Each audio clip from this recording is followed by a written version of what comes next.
The detention block of the Sovereign's will reeked of recycled air and despair. Captain Rylan Voss had grown accustomed to both during 3 months of imprisonment. The Catherine Empire didn't offer comfort to those who defied their edicts, especially humans who spoke against genocide. Through his cell's translucent barrier, Rylan heard commotion down the corridor. Shouting, the crack of shock staff against flesh. Guards dragged someone forward, small, young. A cub. The Catherine youngling couldn't have been more than 12 by human standards, scales still soft with juvenile patterns. But his eyes burned with defiant rage. Traitor spawn, a guard spat, throwing the cub against the wall. Your sire's cowardice has marked you. The cub, Tarek, picked himself up slowly, blood trickling from his brow. My father was no coward. He died protecting the Vryn from your purge. That makes him a hero. The guard raised his weapon, but his companion stopped him. The council wants him alive. For now. Their laughter echoed like grinding stone as they departed. Silence fell. Tarek slid down the wall, exhaustion finally showing. His eyes met Rylan's across the barriers. First time in prison? Rylan asked. You're the human captain who sheltered refugees, Tarek said. My father trusted your kind. Said humans understood what it meant to fight for the powerless. His claws clenched. The council executed him for that belief. I'm sorry. Sorry doesn't bring him back. Weeks passed. The guards tormented Tarek relentlessly, trying to break him. It never worked. Rylan watched the young Catherine endure punishment after punishment without bending. That stubborn refusal to break reminded him of humanity itself. After one brutal session, Tarek rasped, They want me to denounce my father publicly. Call him a traitor. What did you tell them? A pained laugh. I told them to recycle themselves. Rylan smiled despite everything. Your father would be proud, would he? Tarek's voice cracked. I'm powerless here. Rylan leaned against his barrier. Kid, power isn't about the biggest gun. It's about refusing to surrender who you are. Your father gave up everything, rank, honor, his life, because he wouldn't surrender his conscience. That's strength they can't take no matter how many shock staffs they use. 2 weeks later, the crisis came. Commander Jask arrived with guards during night cycle. The High Council has decided.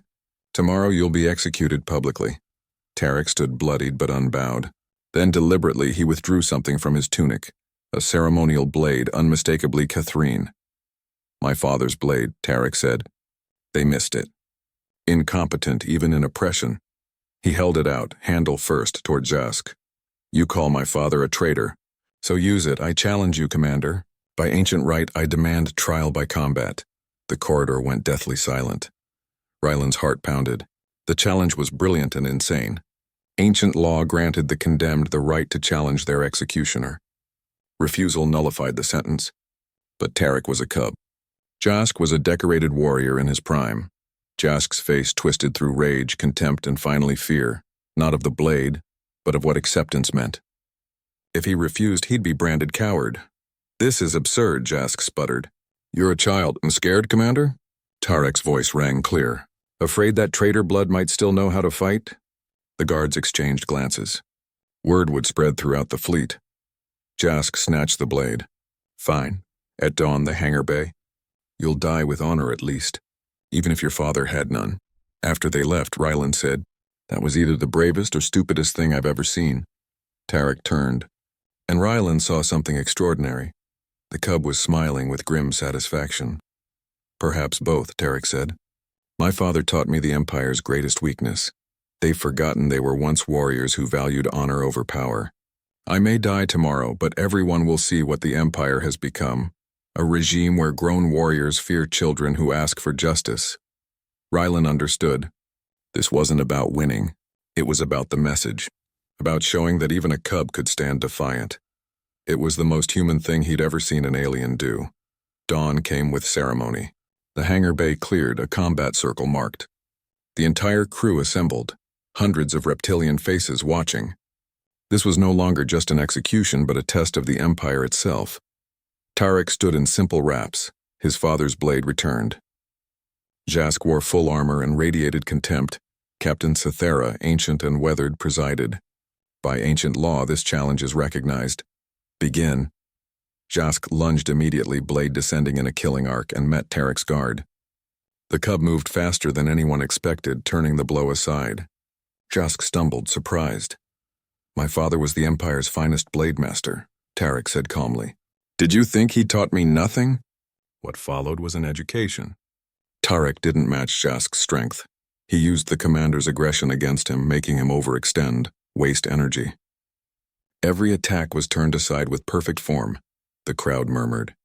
This wasn't supposed to happen. Jask made a desperate overhead strike.